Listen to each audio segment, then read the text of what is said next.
The murder of Elizabeth Short has haunted the Los Angeles Police Department since the heinous crime was committed in 1947. And she was an aspiring actress who lived in LA, and she disappeared in early January. 10 days later, her body was found cut in half, drained of blood, and sexually mutilated. She would come to be known as the Black Dahlia.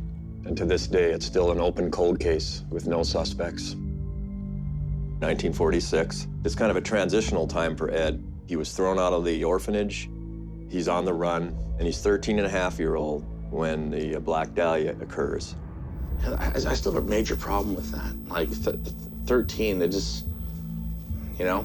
I had a problem with that when I first started my investigation. Yeah, that's something that's sticking in my mind a lot.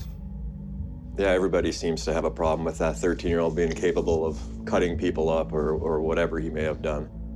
At the age of 13, could someone have amassed that amount of knowledge to do it so precisely as Black Dahlia was killed? Many people questioned my investigation at the very beginning about that, but this evaluation kind of describes him as being psychopathic in nature and explosive personality.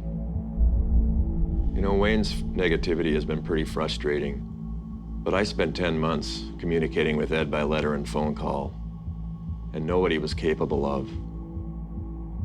As my investigation went forward, what constantly kept coming up was the website, blackdahliasolution.org.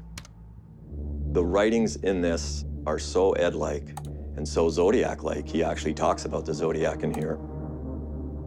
I believe this site was authored by your grandfather. I found the silhouette picture on there, and next to the silhouette picture, it detailed that this was the killer of the Black Dahlia.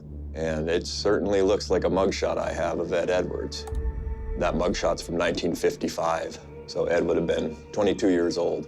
And the similarity between those pictures is pretty incredible. And so that's kind of what led me to think that Ed may have authored this site.